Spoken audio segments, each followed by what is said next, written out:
Good evening, everyone. We begin with an update on the shooting of an Elwood police officer. The alleged shooter, Carl Roy Webb Boards, appeared in a Madison County courtroom today to hear the charges against him, including murder. Prosecutors say they are still considering whether to seek the death penalty. Now, case documents show Boards was pulled over by Officer Noah Chavez for a traffic violation. Responding officers found 36 rounds had been fired at Chavez, and he was found still in his vehicle with multiple gunshot wounds and his own handgun still in its holster. According to an autopsy report, Chavez died from 2 gunshot wounds to the head and several gunshot wounds to the body, but it's still unclear the number of times he was shot. Boards then fled the scene. Once he was caught by police, documents show a handgun was found on him and an AK-47 style rifle found in his vehicle. He gave the description of the vehicle and the license plate and then quickly said, "Oh, he's got a gun," and then shots started firing. And then it's indescribable. It's something we know that we face every single day. I was a police officer in Anderson for 15 years myself. We all know this is a possibility, but no one, this is not, so we've had 7 officers shot in my tenure as prosecutor in this community.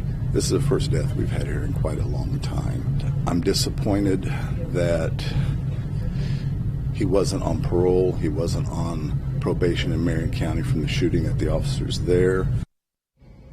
Cummings says Boards is being held in the Hamilton County Jail because since the incident happened in Madison County, out of respect, it didn't make sense to have him here. He also said in his 10 years, they've had 7 officers shot, but Chavez was the first to be killed.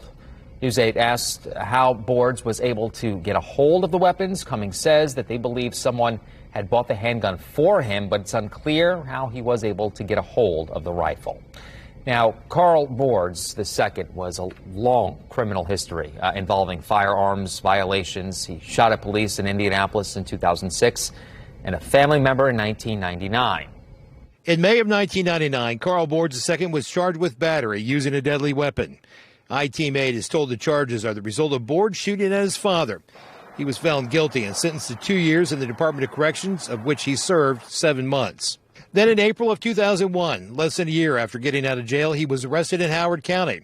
The Sheriff's Department in Howard County told me Boards was arrested on 2 firearms-related charges and for dealing cocaine. Boards was offered a plea agreement and put in prison for 10 years for dealing cocaine and possession of a firearm by a serious felon, a sentence that he did not fully serve. In April of 2006, he was arrested for possession of a firearm by a serious felon. The charges were later dismissed by the state. Just a few months later, in November of 2006, Boards was arrested for the attempted murder of a police officer in Indianapolis. According to police at the time, Boards was spotted driving erratically and eventually pulled over on White River Parkway. As the officer got out of his car, Boards fired 7 or 8 rounds at the officer. The officer was able to take cover behind his car. The chase ended on White River Parkway. He was eventually stopped and tased by a Marion County Sheriff's deputy. During the search of his vehicle, police found an AK-47. That was Richard Essex reporting. And new tonight, the city of Elwood paying tribute to Officer Chavez. People from all over the area came together this evening in a prayer vigil. News 8's Cody Adams joining us now live in Elwood with more. Cody. Yeah, Phil, it was here in this location tonight where hundreds of people gathered to pay tribute and honor to Officer Chavez.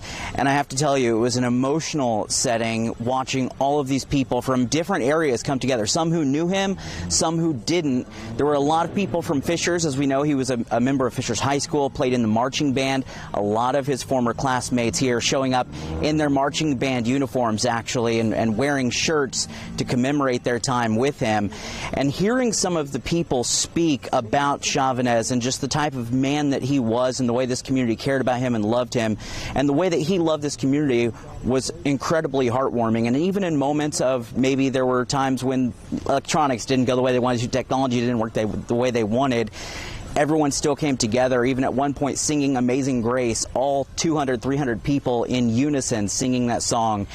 And the family was here tonight as well taking in all of this support from the community and from the police officers that are continuing to serve here in Elwood despite this tragedy. So really a strong emotional night and an amazing outpouring of support. They blocked off several streets in the area here on this main street in front of the police department, and as we've shown you, the car is still obviously being displayed out here with flowers and a growing memorial. Even in the time we've been here tonight, there have been several people who have stopped by to lay more flowers and pay their respects here at almost 10:30 at night. So an emotional scene here this evening, Phil. Reporting live in Elwood, Cody Adams, Wish TV, wishtv.com, and follow us on Facebook. Cody, thank you. IMPD Chief Randall Taylor says line-of-duty deaths impact all law enforcement officers. Death is always a tragic thing in law enforcement, but a young man who served his country and then is trying to start his career in law enforcement so young to be taken out by someone that it's just ridiculous. Taylor says his department will be there to offer any support needed to the Elwood Police Department and the family of the young officer. Our coverage online right now at wishtv.com. There you can find the latest on the investigation, including charging documents and the probable cause for the accused gunman. Just grab your phone and scan that QR code on the left-hand side of your screen. That will take you straight to our As Seen On section.